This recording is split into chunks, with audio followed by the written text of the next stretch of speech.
Ya, jelang akhir pekan ini lini masa kita gaduh oleh informasi bocornya 279 juta data penduduk di sebuah forum peretas Raid Forums. Sebagian besar data yang bocor ini adalah data BPJS. Masyarakat tentu jadi bertanya apakah masih ada jaminan keamanan data pribadi kita di dunia maya saat ini. Kita elaborasi lebih lanjut masih dengan dua narasumber saya yang masih belum lelah tentunya memberikan insight dari sisi media atas isu ini. Mbak Desaf dan juga Bang Vito. Ini membahas data bocor jumlahnya kali ini ratusan.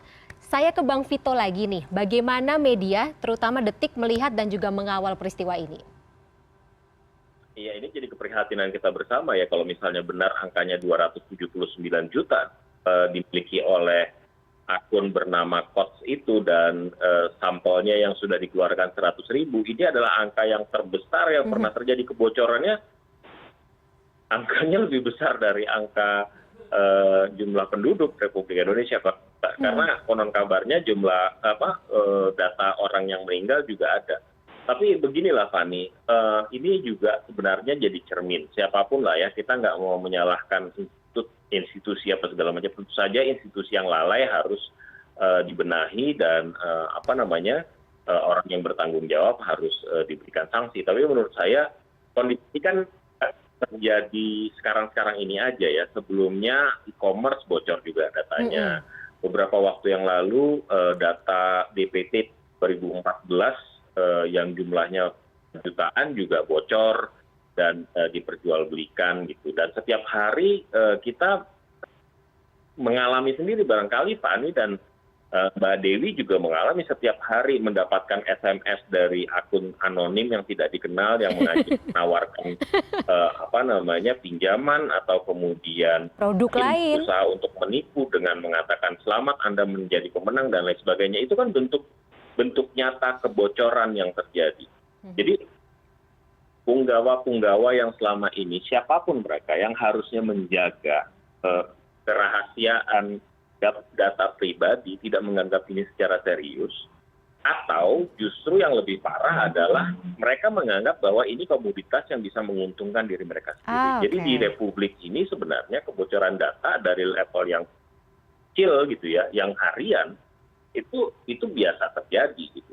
Tiba-tiba kita ditelepon oleh lembaga pembiayaan menawarkan pinjaman dan lain sebagainya, padahal kita nggak pernah memberikan data kepada mereka, kita nggak tahu data itu datangnya dari mana dan lain sebagainya. Itu sudah terjadi belasan tahun, puluhan tahun, saya nggak tahu mulainya dari mana.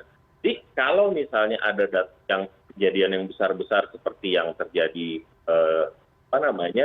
di media seperti yang kita lihat beberapa hari terakhir ini ya biasanya juga terjadi sih. Bagaimana data kemudian menjadi sangat mudah kita didoxing, kemudian kita ditelanjangi di sosial media hanya karena kita berseberangan pendapat atau berseberangan opsi politik misalnya, dan kemudian lawan-lawan narasi politik tersebut menelanjangi kita sebagai bentuk intimidasi. Itu kan bagian dari kebocoran data. Jadi sebenarnya data kita di Indonesia ini memang sebenarnya sangat-sangat rentan dan ini menjadi masalah skala nasional menurut saya. Apalagi sekali lagi kalau misalnya benar Kots ini akun yang bernama Kots yang mengatakan dia punya 279 juta data warga negara Indonesia, ya semua telanjang Pak, dan ini sangat berbahaya buat kita. Jauh sekali harapan kita, upaya kita untuk menegakkan kedaulatan data yang di pemerintah dengung-dengungkan beberapa waktu belakangan ini. Faktanya ya kita sangat rentan dan sangat rapuh. Upaya kita untuk melindungi diri, menjaga kerahasiaan itu benar-benar rentan sekali. Dan ini juga dilakukan atau katakanlah peristiwa ini terjadi di lembaga yang notabene harusnya pengawasan sibernya kan cukup kuat atau lebih kuat begitu ya Mbak Desaf. Saya ke Mbak Desaf sekarang ya. Dan beberapa kemungkinan yang menurut pakar siber ini terjadi, dua diantaranya adalah juga kelalaian satu pihak atau suatu pihak. Kalau tadi Bang Vito bilang jangan katakanlah fokus kita jangan mencari pertanggungjawaban, tapi kalau kita bicara mengenai pertanggungjawaban tentu kita tidak bisa menutup mata, ini harus ada pertanggungjawaban hukumnya. Kemudian juga tadi lemahnya pengamanan siber di Indonesia khususnya. Mbak Desaf melihatnya seperti apa? Ini terjadi pada lembaga BPJS, tidak menutup kemungkinan ini juga terjadi atau bisa terjadi di lembaga-lembaga lainnya. Itu sudah terjadi ya, Fani ya. Tahun lalu kan 2020 kan catatan berbagai lembaga kan menunjukkan tidak-tidaknya ada 6 kali kasus besar. Data publik bocor, dicuri, diperjualbelikan, diretas, dan seterusnya. Ini bahaya dari setidak-tidaknya dua sisi ya. Pertama tadi Mas Vito menyebut sisi ekonomi ya, kejahatan ekonomi. Data diperjualbelikan untuk kepentingan ekonomi, dipalsukan untuk kepentingan ekonomi. Tahu-tahu mau pinjam uang di bank nggak bisa karena ternyata masih punya tunggakan sekian ratus juta padahal tidak pernah pinjam. Tahu-tahu namanya dipakai untuk pinjaman online yang sangat besar, urusnya dengan hukum bisa sangat lama, dan kemudian satu isu lain yang tidak kalah ngerinya yang tadi itu, bagaimana data yang bocor ini dipakai untuk menyerang lawan politik ya. Ada doktrin, ada macam-macam lah karena berseberangan ideologi, berseberangan kepentingan dan seterusnya. Ini dua hal yang sangat serius. Nah, yang sangat kurang dan saat ini sangat kita tunggu adalah 6 kasus itu kabarnya gimana? Betul. Penanganannya sampai sejauh ini seperti apa ya? Untuk sampai pada proses perbaikan, kita perlu melakukan evaluasi. Untuk sampai pada evaluasi, kita perlu investigasi dulu apa masalahnya, di mana kita kemudian bisa mengidentifikasi titik-titik mana yang dianggap lemah, bagaimana titik-titik itu bisa diperkuat, diperbaiki. Dan kalau kemudian kita ketemu pada kelompok-kelompok yang memang melakukan ini dengan saja, maka kelompok itu harus mendapatkan hukumannya ya, harus ada sanksinya, apakah di dalam maupun di luar pemerintahan. Ini yang sampai sekarang masih belum. Jadi kita menganggap bahwa kalau kita, media dan publik menganggap ini sebagai hal yang sangat biasa gitu ya. Oh, kemarin sudah kejadian, sekarang kejadian lagi, besok kejadian lagi. Kita nggak boleh begitu karena ini sangat, tadi Mas itu mengatakan sangat berbahaya. Betul, ini sangat berbahaya dan data pribadi nggak ada harga dirinya di Indonesia ini. Ini ngeri gitu ya. Ini mengerikan sekali.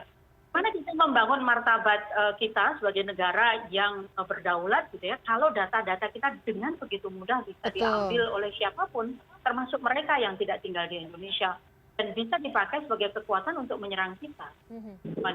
Bagaimana dengan rahasia negara ya, Mbak Desaf? Berarti kalau misalnya melihat ini, apakah berkorelasi dengan urgensi pengadaan RUU Perlindungan Data Pribadi? Sejauh apa, Bang Vito dan juga Mbak Desaf? Saya ke Bang Vito dulu deh. Iya, perlindungan rancangan undang-undang itu kan sebenarnya apapun itu adalah regulasi itu kan sebenarnya tools. Tapi yang harus dibangun itu sikap mental dan tingkat disiplin barangkali, pengawasan dan pengendalian terhadap data. Jadi data itu jangan lagi dianggap sebagai sesuatu yang bisa disimpan dalam laci saja, tanpa pengawasan dan security yang kuat dan cermat gitu. Jadi sikap mental kita sih barangkali sekali lagi ini adalah puncak gunung es, Fani, menurut saya. Betul, saya setuju bahwa kalau ini benar-benar bocor, pelakunya harus ditindak sangat tegas, institusinya harus diberi pelajaran yang sangat tegas, apalagi kalau misalnya benar BPJS Kesehatan lalai dalam menjaga data kita, ya itu sangat berbahaya sekali karena hampir semua data warga negara Indonesia yang beradministrasi itu pasti ada di BPJS. Tapi lebih dari itu menurut saya ini adalah bagaimana kita mengelola kembali gitu. Bagaimana kemudian sikap mental kita dalam pengelolaan data dan penyimpanan data. Jangan lagi kemudian data itu ditaruh serampangan sehingga bisa dijadikan komoditas dan diperjualbelikan untuk kepentingan macam-macam. Sekarang ini barangkali alasannya memang alasan ekonomi semata, tapi ke depan ya menguasai sebuah negara kan kalau kita punya datanya enak banget. Itu yang terjadi sama pemilu Amerika Serikat yang dituduhkan hacker-hacker Rusia terlibat dalam pemilu atau beberapa tahun yang lalu di negara itu.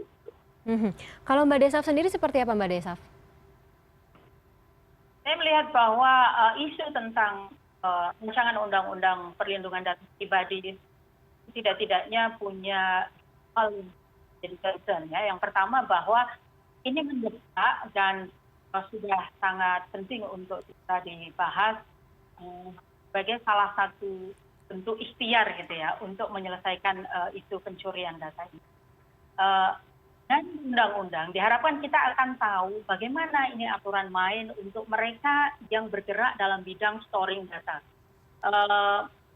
Marketplace yang ngumpulin data, itu datanya ditaruh di mana? Kalau bocor apa sanksinya buat mereka? Ketika menyimpan data, apa yang boleh dan tidak boleh dilakukan? Misalnya gini, di Amerika Serikat dan di beberapa negara Eropa, di Kanada ada aturan di mana sebuah lembaga boleh menyimpan data nasabah gitu ya, user atau customer itu cuma untuk 3 tahun saja. Nah, itu data harus dihapus, harus dimusnahkan. Nah, apakah Indonesia perlu mengambil hal seperti itu sebagai salah satu policy? Patut dipertimbangkan ya.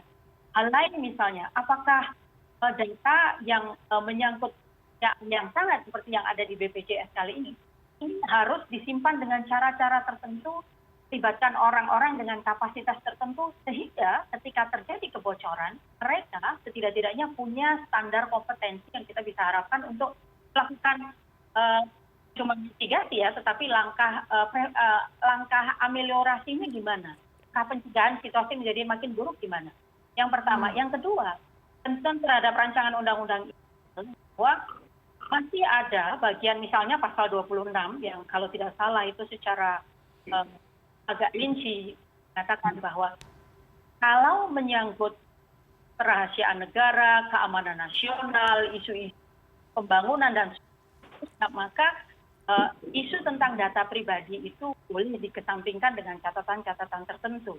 Nah, ini patut menjadi perhatian kita saya kira dan media karena sekali lagi ini mengingatkan kita pada apa yang disampaikan oleh Mas Vito pada bagian pertama tadi.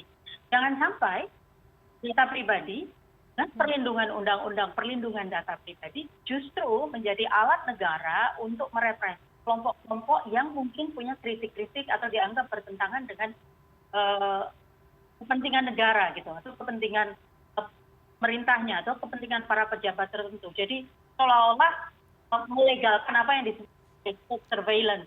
Ini kita mesti hati-hati. Jadi cara dua isu itu. Jadi sebenarnya masih ada atau masih banyak pekerjaan rumah ya Bang Vito dan juga Mbak Desaf. Masih panjang perjalanan Indonesia dalam mencapai kedaulatan pengolahan keamanan siber ya. Tapi kita tentunya masih punya harapan terutama mengenai edukasi dan juga kita tugas media untuk mengedukasi dan meliterasi warga untuk tetap harus waspada menjaga keamanan data dirinya masing-masing. Sayang sekali karena durasinya sangat sempit, Mbak Desaf dan juga Bang Vito, insight malam hari ini yang sangat berguna tentunya akan dan kita juga harapkan bisa menjadi pertimbangan ya bagi pihak berwenang di luar sana yang menonton CNN Indonesia Newscast pada malam hari ini dalam membuat kebijakan, kemudian juga menangani kasus-kasus yang sedang terjadi ke depan ini. Terima kasih atas waktunya, Bang Vito dan juga Mbak Desaf, sehat selalu. Terima kasih telah bergabung bersama kami pada malam hari ini. Dan tetaplah bersama kami, CNN Indonesia Newscast masih akan segera kembali.